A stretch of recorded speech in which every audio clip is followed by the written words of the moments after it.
Ada hal yang perlu diwaspadai oleh orang tua terhadap anaknya, yaitu wabah atau bahaya brain rot. Wush, apa Brain ini rot brain itu? rot? Omong-omong soal momong. Pak Ditum, assalamualaikum. Waalaikumsalam warahmatullahi wabarakatuh. Sehat? Sehat walafiat. Masya Allah. Alhamdulillah. Alhamdulillah. Kira-kira nih permomongan hari ini membawa tema apa ini Pak Ditum? Bismillah. Ada hal yang perlu diwaspadai oleh orang tua terhadap anaknya, yaitu wabah atau bahaya brain rot. Wush, apa Brain ini rot brain itu rot? artinya brain, ya artinya brain otak. Otak. Rot itu membusuk. Pembusukan otak ini. Ya. Oke. Nah, ini mewabah ini. Pembusukan otak ini mewabah. Agak ngeri ya Pak Ditum. Ngeri memang, ngeri ini. Mengeri memang. Ngeri ya. Ya, pembusukan otak itu mewabah. Yang dimaksud brain rot itu secara kalimat artinya kan pembusukan otak. Tapi secara istilah di sini, brain rot itu artinya adalah pendangkalan otak atau pelemahan daya pikir otak. Otaknya males. Otaknya keset mikir. Iya. Nah, otaknya ora iso berpikir, kesusahan berpikir. Nah, gak cakcek gitu ya? Nggak bisa berpikir. Nggak Kalau bisa berpikir. cakcek itu kan fisik ya. Fisik. Tapi dia nggak bisa berpikir, nggak bisa memutuskan, nggak bisa memilih, atau nggak bisa menentukan, serba nganut gitu. Ya. Nah, ini serba ketergantungan. Ini menjangkit anak-anak sekarang. Menjangkit. Dan ini mau wabah, bahasanya mau wabah. Bukan berarti tadi literally atau letterlek otaknya pembusukan, bukan, tapi terjadi pelemahan ini ya. Ya, pelemahan gitu. Daya kerja otak atau otak melemah menjadi dangkal, tidak mau berpikir. Tidak bisa berpikir. Sebelum masuk jauh ke sana Pak Ditum, nanti apakah yang sering kita lihat misalnya ada anak ngegame waktu itu marah banting, itu termasuk bukan? Salah satu indikator orang itu terkena brain rot adalah karena dia tidak bisa memutuskan atau berpikir atau bisa menahan sesuatu, bersabar bahasanya, maka impact-nya adalah dia melakukan tindakan yang tidak normal.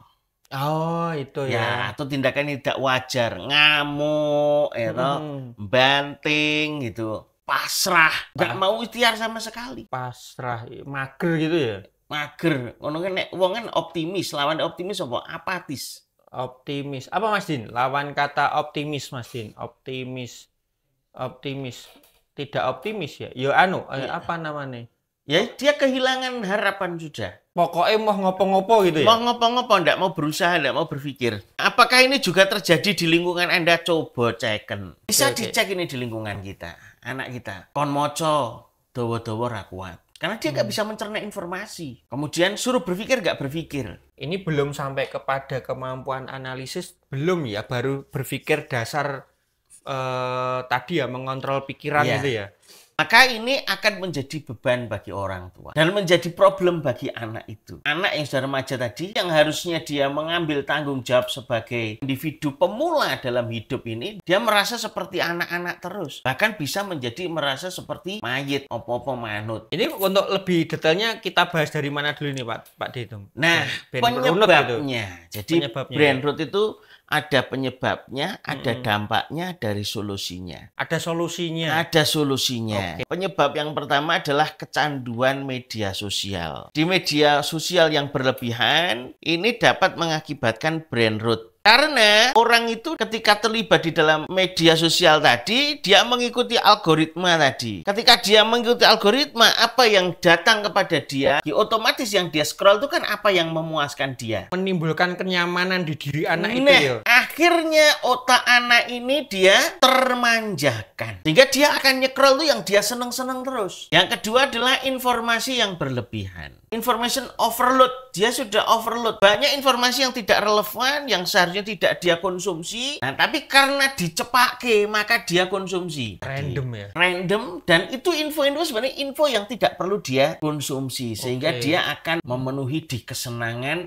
membuat Nina bubukkan, membuat dia nyaman di sana. Kemudian yang ketiga adalah ketergantungan dengan teknologi. Sekarang itu orang itu ditinggal teknologi itu kelabakan. Kayak mati suri gitu ya? Mati suri. Tapi sebenarnya kita nggak boleh ketergantungan. Contoh, Ustadz ceramah, tabletnya ketinggal, bingung. Maka dia menjadi ketergantungan. Oh nyaman ngene, sesuk nek ora ngono, gelisah dia. Kayak ada sing kurang gitu ya. Iya. Sifatnya ketergantungan ya, ketergantungan pada teknologi. Kurangnya aktivitas fisik. Karena aktivitas fisik di masa kecil, dia akan membantu terbentuknya sel-sel serabut otak anak. Itu hafalan itu memperbanyak pengulangan. Kan pengulangan menggunakan fisik ini, menggunakan bibir, menggunakan suara. Pengulangan ini membantu otak dia membuat jembatan yang kuat. Jembatan ingatan.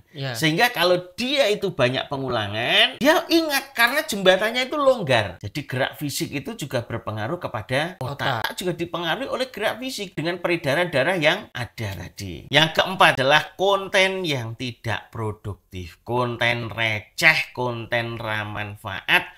Bahasa X-nya konten sampah. Bagaikan keranjang ini dimasuki sampah terus-menerus, nah, sampah bisa membusuk. Di situ bisa menumpuk dan membusuk. Informasi yang tidak berguna, itu sebaiknya kita nggak usah tahu. Karena itu adalah sampah yang kita muat. Gitu loh. Tadi ya malah jadinya overload informasi tadi overload informasi disebabkan informasi sama. Nah, yang kelima ya, kurangnya stimulasi mental. Maksudnya kurang dilatih mojo, beranalogi, berpikir. Sehingga bisa jadi anak-anak sekarang usia SMA atau usia SMP itu suruh berpikir itu dia berat. Kuliahnya mau di mana? Bingung. Kurangnya stimulasi mental ya. Maksudnya ini adalah mental untuk berpikir ya. Iya. Bagaimana tanggapan Pak D terkait anak terdewasakan oleh keadaan seperti yatim piatu dan bekerja sejak kecil? Justru anak-anak yang dia terdidik oleh keadaan, tapi dia kuat melewatinya. Terpaksa gitu maksudnya. Meskipun terpaksa, sambil mungkin aslinya yo gak kuat toh ya toh. Iya. Direwangi dengan berlinang air mata di setiap malamnya ya. Jika dia kuat, maka nanti besarnya dia akan memiliki karakter yang kuat. Karena ujian yang besar itu ujian kenyataan. Tapi kalau tidak kuat, tidak ada yang mendampingi. Sehingga menjadi anak yang minder. Takut dengan orang, takut berkumpul dengan lingkungan. Nah, karena tidak kuat mentalnya. Kebiasaan mental negatif. Jadi orang terjebak dalam pola pikir yang negatif. Ya, perasaan terstres ya. Kalau dia ingin mencoba sesuatu, kemudian gagal, salahkan orang lain. Terus apa dampaknya? Oke, tadi sebab-sebabnya ada 7 ya Pak Dia. Apa dampaknya? Nah, sekarang brain dampaknya rot bagi anak-anak. 1, gangguan perkembangan kognitif. Ini adalah berpikir, logika, nalar, kritis, critical thinking. Yang akhirnya lemah tadi ya. Lemah ki yo bahasa wong tuane impoten ini. Tapi urusan di dalam otak gitu ya. Tadi ya. Yang kedua adalah susah konsentrasi. Ge iki mikir iki, ge iki pengen karo iki, ge iki. Nah, ini hati beriman ini berusaha menghadirkan pendidikan yang membangun karakter yang tepat. Dengan proses pendidikan karakter nabawiyah itu. Ini ya, pendidikan karakter nabawiyah ini berusaha mendidik dengan fitrahnya gitu ya. tadi itu. Gen menungso ki dididik kaya dene supaya dadi menungso sing sak benere. Anak yang terkena brain rot itu jadi dia susah bersosialisasi. Oh ya, berhubungan sosial ya. Karena dia biasanya bersentuhannya langsung dengan sesuatu yang menuruti dia. Kan HP itu kan apa yang kita mau kan dituruti. Main nonton apa wae dituruti, main scroll apa dituruti, main game apa dituruti. Tapi nek dengan teman kan enggak toh. Kita bisa jadi ngajak ke sini, bisa jadi temennya gak gelem. Berikutnya adalah kecemasan yang berlebihan alias depresi. Karena dia nggak bisa apa-apa, sementara kenyataan itu menuntut untuk bisa apa-apa. Ibaratnya irung pesek difilter gen mancung gitu. Ikan rasa nyata nih. Maka dia menjadi ketakutan dengan kenyataan itu. Ndak pede. Ora pede. Hidup itu adalah kenyataan. Misal dia harus main ya, kenyataan nek gak duit ya gak duit ora iso jajan. Padahal sing didelok ning medsos ki ya sing keren-keren ning kafe-kafe lan sak piturute gitu. Kecemasan berlebihan. Berikutnya adalah pengaruh negatif pada tubuh. Tubuhnya lemah. Kayak kok udah dibayangkan sing ngeri-ngeri. Kita mungkin akan menemukan kengerian-kengerian ini adalah di 15 tahun yang akan datang. Yang mungkin saat ini mereka usianya SMA. Yang 15 tahun yang akan datang mereka udah jadi bapak. Dan di SMA ini saiki gaene ngegame, gaene scroll HP, terus ora duwe keterampilan gitu. Tapi keinginannya banyak. Akhirnya apa? Download pay later, download macam-macam kuwi sing pokoke entuk barang bayari carry. Lah sesuk dia dengan yang kenyataan. Maka beberapa waktu tren dengan no children. Sempat tren. Jadi keluarga-keluarga muda yang takut punya anak. Kemudian pencegahan. Ini yang harus diambil alih oleh orang tua. Harus turun tangan sekarang orang tua, para guru, para ustadz, para pemangku jabatan. Mulai kudu bareng-bareng. Yup. Ora iso berjuang sendiri dan kudu bersama. Apa yang kita perjuangkan? Pencegahannya. Apa pencegahannya? 1, batasi waktu berlayar. Berlayar HP itu maksudnya ya. Scroll. Harus batasi. Yang sekiranya tidak penting ya. Iya, dibatasi. Ya. Efeknya mungkin ngamuk, Iya, marah. Karena, gitu. iya, tapi mesti dijelaskan. Karena untuk kehidupannya dia. Kalau dengan metode karakter Nabawiah ya dia harus direcovery. Supaya dia kembali kepada relnya. Sebelum terjerumus lebih dalam. Nah, yang kedua adalah kita mesti bimbing dan kasih teladan dalam menggunakan alat teknologi. Pengarahan dalam penggunaan teknologi. Jadi itu perlu dipahami. Pergantungannya ini kayak budak itu. Kita yang terbawa dengan teknologi. Kita yang terbudak. Kemudian yang ketiga, kita bangun aktivitas fisik. Tidak boleh lepas. Karena kita diberi pendidikan fitrah, kita diberi 3. Ya. Hati, akal, awak. Artinya apa? Kalau kita diberikan 3, maka 3-3-nya ini mesti kita berikan haknya. Ya. Supaya kita ini menjadi manusia yang seimbang. Kemudian tetapkan rutinitas tidur sehat. Maka Nabi mengajari ba'da isya, enggak ada keperluan tidur. Ya. Enggak ada penting.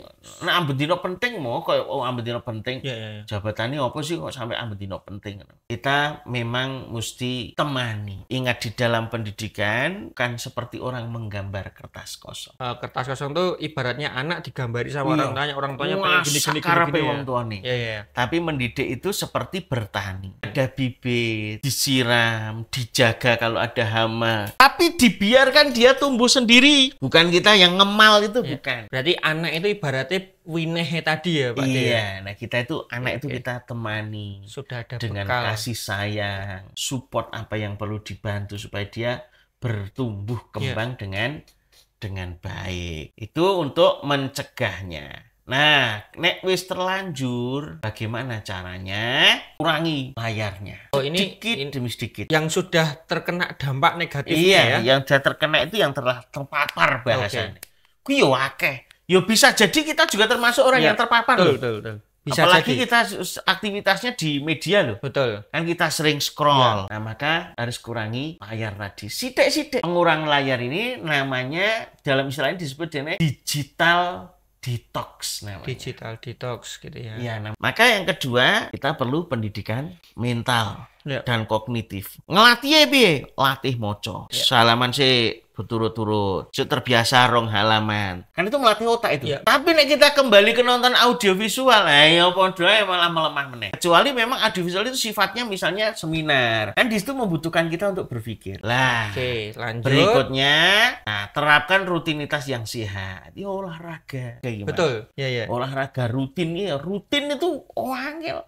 Nek ora dijadwal. Harus diimbangi dengan rutinitas yang sehat gitu ya. Kalau kembali ke sini kita mesti dengan hidup rutinitas yang sehat. Rutinitas sehat itu satu cara berpikir yang sehat. Cara berpikir yang sehat, ya makanan ya sehat. Ini untuk terapinya. Oke, masih ada 2 nih kira-kira Pak D, kita spill sedikit kali ya. Untuk tahap pencegahan tadi terakhir konsultasi dengan profesional, terus kemudian didukung dengan tambahan stimulasi positif ya. Nah, ini sudah masuk. Sudah masuk ya tadi ya. Sudah masuk semua. Kemudian juga membangun hubungan-hubungan sosial yang positif gitu ya. Itu bagian daripada rutinitas sehat tadi. Mungkin itu Pak Ditum cukup? Cukup ya, alhamdulillah. Ngomong soal momong.